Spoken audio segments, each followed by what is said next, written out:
أعوذ بالله من الشيطان الرجيم بسم الله الرحمن الرحيم أعوذ بالله السميع العليم من الشيطان الرجيم من همزه ونفخه ونفسه بسم الله الذي لا يضر مع اسمه شيء في الأرض ولا في السماء وهو السميع العليم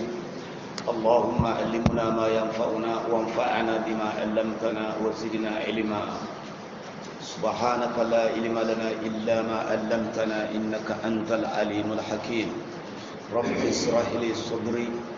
ويسر لي أمري واحلل عقدة من لساني يفقه قولي ومن قصون تموندو كرهون الشوال نجمو أجمع شكالين والله كان سبحانه وتعالى خير لأمكنا والله كتاب كما كتاب كبير من قال به صدقة ومن حكم به أدلا ومن تمسك به فاز ومن حكم به قد أدل نسأل الله سبحانه وتعالى أن يجعلنا من الذين يستمعون القول ويتبعون أحسنه نعم بسم الله الرحمن الرحيم بسم الله الرحمن الرحيم سورة القاسية سورة الغاشية كني غفارانا اسم الفاعل يعني غفارانا جورا كوتا كبه غفارني أكتا هونت غفارني أكني أجوتي مكية كسورة ينقى هجريان كاني الله فارن كما عليه الصلاة والسلام ناتقو مكان تاغني 26 آية تنفيل دو آية نتمي أواسين التوحيد كما سري na tauhidin banga di Allah bana gangkaru komen tagi imme o hada mare mundu jinna kada kada tahu kamma nanti tuna ken talagarni kalle kenya na kebire nyamana kallem palle tahu dingir no kufille bolli siri nyanganon taura do bolli fu nyanganon taura nah bismillahirrahmanirrahim ruful tamilu kabu kalimatun nagati Allah tokonya ni subhanahu wa ta'ala kame kedo soroku tamme do nagato soroku tamme do sikko kame kam may sugilleti bismillahirrahmanirrahim kiyai yo kame do tamuro nagato mamman kadi wori kenti ma do li suratul naml annabillahi sulaiman ila trika o do peti Allah tokonga na temay mundu tay musta'inan bismillah wa musta'izan bismillah Allah kebe al ma'budu bil haqqi ar-rahman zu rahmati ama الرحيم ذو رحمة خاصة نعم هل أتاك حديث الغاشية الله سبحانه وتعالى محمد كفارنا كبار الله حديث مثلا كفارنا مثلا الله هل مفسر فوق به هو بيقول ابن عباس صاحب الأمة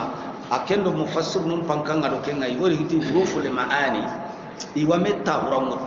إذا هل يعني قبل قد أتاك حديث الغاشية يالا كوتا كبي أجوتي أكني أهين قلتك هنشو ينقلن كما كان رهيا جوتي رهيا يلا مسألة الله نبا محمد أغنى مسألة نمارا نونا مسألة كناندا أيوه غرانا هارسونا خياما نيوغو كناندا نعم وجوه يومئذ خاشعة الله جكين كوتا علي حالا نيوغو حاجة يا يغنو كيم كوتا خاشعة الذي كل غدون يعني ده كبرو كل برو نيانغانو هم بنو غوما سيما يودنا كتو ناندانغي يرا سيما توكي نانا دونا دي يري يوسا يامي بو الله مكا الله بيغا قانون مكا افارون دا نبي نيم مكا كتابو مكا مكا لغي رغنا الذي يا يغني كيم كوتا كل غدون يعني وريدي لورانغري جهنم sunay nchagiya dia binne nchagiya nyagalin takida anti ya gonga anti no gonni kembre e kunni lo gontoi lo goy ndo ya gonga haten ku tenda mara ya goy gono gonni kenga ken kota amilatun nasibatun allati kunyon kinu sababunniya golinya ngana khorwani duna kedi nasiba itampinto suru go golli dunadi amilatun nasiba haragana mana no faida ngabe nyai koy Umar bin Khattab, Umar bin Faruq agara shama nginyenga adangi rahibuma wari linjilingumu yana kenda bari tuwana garanyi debebe daga nay nokko be nasrun kri kata Allah dina ngana fatam panca kada ni du ko toynya agana konta kaita ana ko sabugo debbe dina daga ko folle mesgini ay me bade gal labatan Allah maken ko serena annam du ko toynya na makalle ngadalla wa ida kadi ida yele mandi gabe lo Allah kitabe kedi tawrata ili limu babella linjili ikadi limu babella ni ihaki Allah batin qura ko be ini siligu mako idan labata mo be kenta di injili ni de annabi la isa do kemmari Allah makina ya ma khaytai linjili ndamari tawrata ndamari ya nabi jummu makko ne ikram on di to no kuy menona kumbati mo no mutu ni fabrique wa rahbaniyatan abtadahuha ma katabunaha alayhi fil kitab Allah subhanahu wa ta'ala ti golnya ngana hore ngabe nyana no dunadi yere aga gollini wurondo kiye dina golle ke ngana karabani adi wi mu manya tambi duro adi kafir non payta ali hudiya non payta nasar non payta jama'ana burune koy i gollini wurondo kiye ti kuma duna muro ti kuma duna takana ti kuma duna yere gile nay ti kuma miskina hun qatana bakka dunadi ina wa tum qata ina fera nya Allah gara duna takana tawul blabe kamma ikunga yele ma yantali sagundi solution iwa kemuru na fera kutai hobe wunga na nyama ndakara hobe kota na hadde sunda do kibanu mutu ara kontinai iwi mu manya na golle ndi urondo kiye tampi duro igana karakadi inaru jahannama no hillandunun ni dina gumo be no goda dina mutu na wuto hude no nasara no na lawara nabi matulu alayhi salatu wassalam sirebe no godo dina mutu tin kollaka na gara gabe mututi walla batatai ananya Allah ba ako annabi ba ako serema wari qur'an dai serema wari annabi kitabun da angollu da sefo seremi wari dinan kitabun no immeno na kum mututi in kolla bidiyan to kolli kenya iga golli ni ta annayo ko nyaga wudo ki embata annayo ko nyiko to suki enchuma annanya gara kan nenga benna hilana farilla do nyime mashi annanyi fo maka kendo dinan ta telle serega ni bireke kutu mogodi Allah kallen kam mafe Allah subhanahu wa ta'ala ti ya obe nugol lo khene khiyama ti jahannam barre kun taguman cenyo gane golnya ngana khoro nyani kitam pinto nyani gollu kuni nan golli nan tampi fu tasla naran hamiyat iwarono imbendi tasla yani tadkhulu har mufassiru jogo kata na tasla yani taharaq ina ko hille rabbuini ma warno imbendi hamiya imbebe tawenda ngitengani koy jahannama imbendi kenga wiro no imbedi imbebe tawenda ngitengani tawaysui imbebe la tubqi wala tadar una jahannama lemme seradi imbeke to renga buini na nyama pew kwanga na tempal lo imbi kumandi aga buini na nyama batte ganto tokay jahannama imbebe ga jahannama lemme budi kemmo koy tiken tawenda ngitendi ke sababun ne mani idi golle nya tampi khafunya kama Allah nya marufe intado annabi nyimme batte intado qur'ana safiqanne angana mbire nya makendi kiyama golle ni tampi khafunya ngarno jahannama imbendi tusqa min aynin aniyat Allah subhanahu wa ta'ala ti iwi minindini tusqa sonin kan kanne ni khumari ndenya iwi khumari min aynin jinyaqi aniyati kentai tai yani mureji hede jimmulle aga dakku bakasere aga na harunanga tibi minini di jia jahannama di kenga ni khole be duranga ga wurmo ajin tay nyani laysa lahum ta'amun illa min duri Allah subhanahu wa ta'ala ti igande nta jahannama lemmu maka jahannama no ko ngai gana illa min duri ganto itteri gatna to duri ke itte Allah dari ti Qur'an di tanu siki ti togono sikia ati ghuslin min ghuslin ya dango mak itani daba sundai gana sadaq zaqum kuitu siki iti tibane kera go jahannam walla yitte ke fasolo sikiani aha sonyo gani zaqum jahannam yitte ni jahannam le mun gaiga aha sonyo gani ghuslin aha sonyo gani dore Allah hay makan kuto ke bestakya ayere kenya no dore ke kama ayana khislini ke kama ayana sagaratu zaqum kama takhruju fi asl al jahim kubaka jahannama no gonyedi jahannama yimbe nyina ku jabandi ni talla sirondi jahannama lemu ngana dulle la harakasa iga igandiniya Allah harini igande na hangani kebe ado jinna hangani kebe kenta kello ko igandi de la yusmin wala yuqin min ju'i allati antaqatun dindini wala yuqini min ju'i antokari ni gelli dulle wori anga hoho igana anga min hino hilli igande gelli na hagantai vitamin tadi anta hotana ram patenga nang katondi na sorga lakin awan no ke pakana dulle maga igande ige honni ko fille imma ana dulle mbaganga na hanga benga igande ke kadi vitamin ga benga di ana ile nam patem birandi na sorga walla nani gelli vitamin ke ngontai dulle te ke ngoy gada no hon paga dulle maga yo kalau sono tal jahannaba igande anya zaqumu ngaba anya ghislini ngaba anya dore ngaba dore ni itenye ago jahannama do ni jahannaba lem ngoy gana ko ghislini ngani itenye ko zaqumu ngani itenye anta sere kato ni de woni yende be angana iga baneta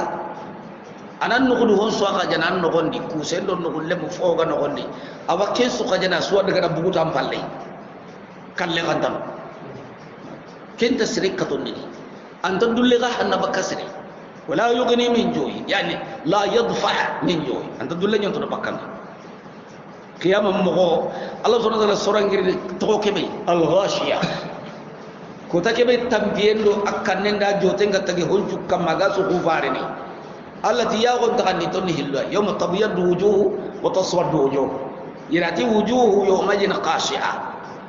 ياغو بينو لغونتونغاني يقول لي الدنيا دي نان تامبيفو يورنو جهنم دي jahannama kebe yimbe tay wi min di jiya jahannama di kenja ngi khatay tay igande begi maka jahannama no gondi kenne taray inji tanyai anta dulle bakasre anta katon dini wujuhun yawma jinna'imat Allah subhanahu wa ta'ala ti ya ka hillandino kubenu ya ko qur'an Allah gando ya ko qur'an di wujuhu yawma idin nadira ila rabbiha nazira yawma tabyaddu wujuhu wa taswaddu wujuhu فأما الذين أبيضت وجوههم ففي رحمة الله هم فيها خالدون التي يغتنا نائمة كن من تونيني إلي ترول لهم ني يغل لهم مري ني ينكل لهم كتا على الجنة نغني إسوا إلا تقتلي نغلي نيني أغنى أغني هاينتا أغني يغن قرأين تونو أغني من توني يغن نبرم قصرون تونو إيدي ننيلي نسوي توني kiya ko yodi ken ko da kunne man to nyane de lisaiha radiyatun idungante ni gollu nday gada gollu beenu golli dunadi yere alla gada tuga dube kiniya idungante ngadi ken tuga de alla ga noddu ngandi to gollu tuga de nga golle be tuga de ngara nganyari janna kamanenti fa huwa fi aishati radiya ina biriyedi biribi dungante ngana janna biriye dungante ni koy o ko to na biriye dungante mullu dunadi ran tayre biriye dungante dunadi yere jamane be gelanga nati bukku ando kharwe arbare ngati bukku dunadi bani anna kulo ga nyam gelli lemme nganati bukku dunada ga bugu ima furasanga duna hanke ngana katu awatu nantiri no ko ino be ga manya akulunwa madura dum godu bada khana aqarunwa agana ibakka dunani kallenga na jitandi anta hari qarima ko kitana kalle mun Allah ga mal janu ngono taagandi anta qaru mo ko imya kita kembe de birere siregi dunge murnu nanti manke ngam da bire mo ko murnu dunadi yere bire mo ko be ga gemanga kengal linganda la kenta kete dunadi de dunya daru ta'ab la manzilu huburi markabu quburi la manzilu huburi riyadus salihin al-imam an-nawawi rakiya ko dangira nyaari nan dangi andanginte la manzilu huburi sawrahe sere ma kanya khalibu dunadiya Allah subhanahu wa ta'ala ti kun kamanu iya go ne man tonni manida li sa'iha igollu nday ga bire dina be di nalla batati gollu be noy radiyatun kun ni ini dunga tawre ni wujuhun yawma idin radiyatun ya go yugo no ken kota kun dunga tenga li sa'iha li ajri sa'iha igollu tugare be ga gollina Allah batuti dina be Allah ga tugade be kiniya a i mena dungante ngati ken tugade ide na'imatun kunya onne mantenya ni ken kota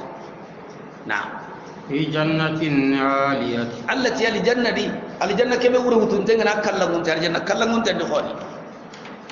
لا تسمع فيها لاغية لا تسمع فيها أنت ممكن الجنة كدي لاغية ديكم بيتانتي وتلغوا لا يسمعون فيها اللغوا ولا تعثيما الله كأنك يقول سورة الواقعة لغو سهين تمغني فترة ديكم أنت ممكن الجنة نديكم بيمغوا عن جنان ترونا مانخاني ho hugga dagge manga kenda arjana ho hugga linganda kenu arjana ho hugga linganda anganda mulana ho ho ngar arjana antawa anganda mulana ho mo gantur ndanta kemu yonki ko se ho honta arjana no gondi kembira waggelli ho tumbugun tenga haraga nanya hola mane haranta gun teke kundu anna wu ganne go mugu kasabe ganne go namugu man ganne go namugu kenta ke mang kenta bugi arjana la Allah subhanahu wa ta'ala ti arjanna no gondi inta ho hum mukano gondi ho be gani lagaw nyai ho be gani digam pitante nyai digam senite digam be na hantai an suna trondi kemman kange ho kenta muki aljanna no gondi فيها عين جارية Allah subhanahu wa ta'ala ti jingura wadi jinya ge wali janna di jariyatun kenni urana nyari janna jinya ge mannati aljanna kholu ado duna kholu taban duna jikudo jinna mu labuda nyen no kwanyaka nyen no kuna yanka ananya khonanga wala na yanka nanga jinna daga doken mana sohe ananya kolenga akho horenda ho bucine jinna daga dai ka fa'amma li janna ken daro kena gati daima ainu jinya go be gal janna kholu iha junta khole kum musokonde anta ho khondiri yal janna ita singo kinyene no kusu jingo segene kunduma jingo kinyene bangen joyi anta foko wondini anta hobbo non dini anta mekene anta wuro ko le kurje awru killenga ni kebe ita awada gana di wuru killenga kenga nya kotti nya segenda nya iba anya yang kadanya jingo daga nadai ti aji murano khaddu man tenya ado dunan taban jinga na gabo hakati be anda logo hakati be na ko janda gabo hakati be ko le nafu la الجنة خلهم مريان دومان تجني الدائم فيها سرر مرفوعة التي بروا دي سرير كنيني بري سرير صغرى سرر جمع تكثير مرفوعة يورغين دكمو الجنة صغرى يسوغونو أنغناري سوغو كنيرو نانغمانين مي anga mulla nyankana li anca untenya sagada soho ngarni maga sohu nyinya anna sakakam anta unte jananga mulla nyiranga anci kintenya gani awarni maga nyiranga angana taul barenga amanga sagai anga mulla adan cetu nallato nyinya ngati metri njatebe awasa gede kamundi nan kije kenta imu njati ana sigitanga kengere gilente ngani anyum kellu janna ho amaka kutunte gemunte nanyum ke fiya ma tashtahi al anfus ndawal anyum kinga kan namo ko bede are gilene nangaru kenya na واكواب موضوعات Allah subhanahu wa ta'ala ti ado were nui ado mini kharakam mui kubun arabin kannen kubun fobe angara kan anna juggati na hanenga ho were ho wara girni kasina ko utundi hontai utundi hoganta ho hoy kento ko nyene kubu ajabu nyene akwab mawdu'atu itagu tagun tonga do ko ko kan nga jingura ngado bangi sui anta sogini mini ho halle angari no kusu angon ko minniya mini yo kenga be ngano iga tere do ko ko kanuma wana mahum masfuhatun Allah ta'ala ti ado jaganayu imme go saka hobe kamma isaka no masifufatu kunca pasapanto nyani ko aljanna do no kunta bana makan kuto ide kamanenga ti fi hama la aynu ra'ati wala udhunu sami'ati wala khatara ala qalbi bashari fo be ga aljanna ya ge mangari surtout laqina makan kuton ko sondo memmi ruyi mena dakki nyana qabla dukhul al janna alla na makan kuto lamana ko daga hada baram bakla la ka fobe wut ate al janna no gondi anga daga al janna bangin to al janna dunken kan qoren do amare ngana ho baga anga no kuso al janna no gondi tawura ngano bare ngano dondo kompen no ondo kompen jalan juamba sahura ngano angano kusu jagana ngaro partu tapinga boyni partu no kunsu do an kompen no nyamba Allah hintenga ho yango kitan kompen no gondi angano kusu di janna kutendi ango kitan sahura ndo tahuran do sogunyo lagara ndo jagana ndo muni ho ado hije ho ado yonki ngudda kamun ho koy nan ti janna no gondi angana lahi hobe il fonna daga dono nya keki tati ken karabani Allah ango palasi angalli musu kitano angori janna no kudu hosu kitano e wa ho ka handa wadi awaka hini kunga jagana u ngarante bentenga dumi bangen sui wajarabi mabsusat Allah subhanahu wa ta'ala ti ado tapinunga zarabi yani tanafisu tapinum boy tonya ni bangen sui muketi nyana sui aljanna tapinya boy denna beran sui anga ngananya kilo no tambi aga nyakkabi kilometri asudo kompe be yanju amba yambange be ganu nonge mundenga ne mogombe aljanna imme kutena kunnunya non senenga ne mogombe aljanna imme kuteseno tenike mogoy Allah ta'ala tapino ima basusan kumbo itongado aljanna bange sui afala yanjuruna ila al-ibil allati subhana indaha ini katanyo gomenga kaifa qulqat Allah kada nyogo men taga mogombe kabako go benga nyogo men dide ke tagi ho khanto Allah da kabako ngabenya ngai abagellai dabanu benu go maka kanundi ogi marna itiengo yigene I qatinga yigene itanji senengani I homballe senengani iya nu bane go nyana lehiya iya nu bane go nyana hadiya iya nu bane go nyana imanci tamishen kani samani ata azwajika bi Allah gadi Qur'an من الضعن اثنين ومن المعد اثنين من البقر اثنين ومن الإبل اثنين نيغوبين يغوندا يغاري نان يغوندا يغاري جاكين يغوندا يغاري سوغو يغوندا يغاري كو نيانا لهيا كو نيانا هديا كو نيانا إيمانشي تاميسين جاكام بكا كوادي كادو دابنو بكونو جاكام نجابيني ياتي هو بيغني كوتانا ناغا مردو مكا كانوندي نعم haraga yene jakkan tabakari antanya na lehiya antanya na hadiya antanya na imanji tamise ewa kuwa ni hanna kadi Allah subhanahu wa ta'ala agadi tanjindi iso benchenondi itanji senenni ifo palle senenni hari sugana kai kuma kan kutondi Allah rina ma ko kutu gabe ko nyugo men Allah kada tagi hobe wututi to khonga kaba ko ngabe nyana di hari ara mun to ko laga takki nyana sui nyugo me aba ani ani aga bada hina halle hay kenya halle ho yonki nyagadi aga na lahi halle hay ni wajibi nan palla khairiya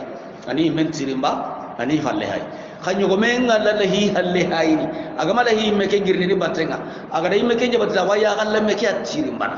ya ga no on na halle hay gundu hon darga gundu honda khenai gundu honda jogo be daga nakane nyogo me anda sankini serenda nyogo me sekarang ango ho sekarang nama nyogo me tayyib nyogo me Allah subhanahu wa ta'ala talin katai Qur'an di sigira kabi wa tahmilu athqalakum ila baladi lam takunu balighi wa an qayan dadaba ho go ma kanu di an qayan tasu kuttu ance tiyade anga kamen mudero nai kana tikati karare na tinya halle kanya gome antina sawa ana saw annan like surai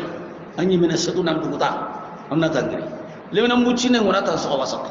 yani ga galli sawo munya na korenya angana khuruhundi anga matangiri antagili manyi me kana nyamari beraba dan tangiri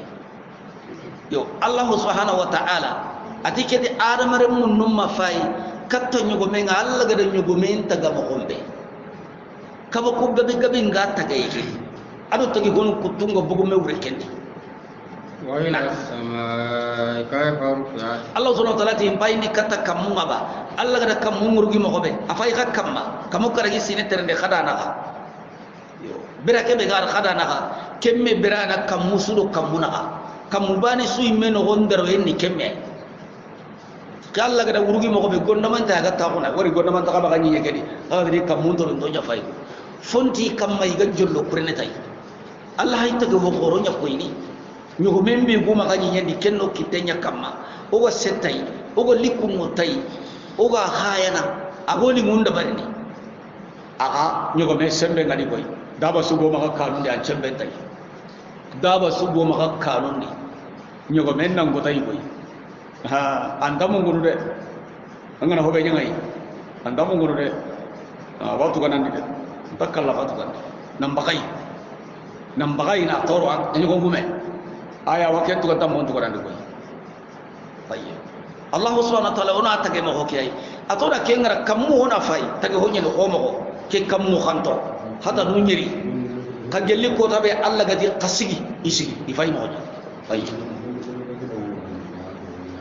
tayi ji senne ke be ga no ndaki sanda ko maka hijibet tayi ba ha le nanti kenne ka ba ko gore ji senne ano ko ndar sorang to kenya sor igana nasaru ngana motere ndabari labudde jinyan kite ji duro amari motere sugadi ji mobile no hontana dingira ngana na ji duro nyaro ken ji ke sahare tananda essence ngene na urundia gelele de trike nyagani kenni na kurwan kina na nye sanse motere lagalagani famma jimmul lenne na motere murandia na kari ji ke urundu dayya aganai tewono jike warni na li jogai anai le daga ni palasi anai le ni jogai ke ngana jiga he motoren ko benia jinga nanya kan tateleta ago igla singa burute amma motoren jike dai bengana bo ada mare mengana yige anyi gonde ke ngana simpi ore dangai no simpi en tabana igande angana yiga masala angana buto nyiga angara maro nyiga angana yo nyiga ai ada jike khamma bakadi honne agana dangan no hondi jigan takadita atawono agana to jabari tidi misalu ngabakai kenyan cete nambutte kedan ampar le mukali tawon dakko na sallallahu angana minita abara gara ken tawaye kai ana igande ke khanan nabari ana ile ken tawaye Allah subhanahu wa taala jigena sankam patende anari bugudo yindim punjenco no gono benu ganyiga kawai ga manji kita anyum ko landan tandro mana jige sanka suri masukan nadi tay bo oda ga yille ne simbini nan danka da ko talla yalla ngara jiya mini kenga ma wase kenyan ciki wuccu ne gadi tanyele da dahuno parce que ngara hobe mini taranga ma wase walla andangi hakkani angara yigande ni ga buru nan dangi hakkani tay bo kemre jimin ne nyanan tambi idan Allah ga nyugo men ken khalle ada jim pala shillano ko kedi hobe daga litru mani men wuttu aga nan mini nampo jimo daga na duralle seyno kengo tollina yigande ke kam honne ara gile tenya dakko ngam kawara no ngana kuma sette wono tidi mi sane go segeneta ci ay me tawe ke me wajji ke no ko ngare gile da won munyini honne ago jin tolli dinan jingo no tolli tollari ma aga baganga karaga mulota jige me warata na to kenji manyame dakko ndaraga tay Allah subhanahu wa ta'ala ti arabunu iya na nyugo men marna i wanyugo men to finu benu ba hindi iya gollen ne ke gana wayasi i wajingere kipere na makati ke dakunti karni kamane subhana atinam pai katta nyugo men ga hadi dan ke dinkoy adi dan ke sembe adi dan ke kantoy anallah nyamaru nyakamade Allah gatan khaya hakunda akhaya kana nakali ngondo bari mani ka ko nganda khayre Allah da kafai kata kamunga adi dan ke kantoy hatano kunyari Allah gadi kamunda sigino kampato jari gella gadi kasigi ihai sikki inta yongene malla ganda nyamaru kiri kota be nan tingare kamu hada bare munno Allah gana ta kana kenya kana wuro ku bandenya agana ta hade kai kada jati rage nya kamma mo gosiru ona wutu ba mo makaw Allah fa misalu nyakinne ada bare munno wa ila aljibali kayfa nusibat imba inde kata gidu ngade kayfa mo be nusbati gadi tonto nasbu na fonci gindi na tonto gidun tonto te nyana nyandi kudo nyandi Allah tamira be ko Allah ti gidu ku tonto mo ko nyandi adama re munno kadi fa yalla ko mo nyani Allah taga hono nyani ko ko jallalla gadi tonto nyandi ko tabe fo ma buse palasika nyamaru nyankinya odo Allah gati ni ngiri palasika ko tabe injuri nya fota nay inta dille kunnan kende takay in kan takay na wa ila al-ardi kayfa sutihat allati kana fa inni kata munyenga kayfa satuhati mogobe igada boy satihu do ko gati hobe da bili wallo gati ni bibbe na kenyan ci ulama no be no daga ulama sharia dunangumo nti nyenni kurawiyanya al kurawiya khoda ikunti durani yang tereke a khoda dabarin tamanya ni yanne abbo yinde anani nan no huwa gumbandi no huwa kamundi ko khoda ngam kombe kurawiya ikunna kya sabatin ka ulama ash-sharia yitiyi ida gaay gabe mutu qur'ana di kumbe du gabara awakka hini kiyai yitiyi wonta dugane Allah gada ko fuba ikunna ko kenya Allah tinginye kayfa sutahati yinye ngabay mo be satuhu ni baydaya wala arba ba'da dhalika dhahaha ita Allah baydaya ko boyinde ado kurawiti takille haraga nani ulama geografian kenke suda kenya sabatini nanti ni yanno kurawiyanya oranga hakunyi ni ko hay tay mu bayire sasa anga ni yogono kam kilometer no hili kilometer no sik inyam palasi kilometer no hati ikada ni yakar yogono ure agabe amara gara jama mbani hari kilometer hillinti na hakun kanum bayire anga na kin sadar den jaman anga kayo go ni yere kayo go baka kamma ana faina ni antere bane boy tiga ti kurawiya ido sharia ko mamma me sokhini kakun gasi mana kurawiya be koy khodan da barento do balon da bari intenga mo ke be ko kundunya ni la ayo ko nanti nyen ni duna kimba ka keda kin kana ko anga an kan dingiram be anya na mo be kenya na satu kembe la Allah ga tida boy nyen ni yalli da tagana gununa wara arina labbu gube ina nya hata do nyeri na hada bane suttaga na boy na nyamo ko be gallinga da na bira do marani na muzakkir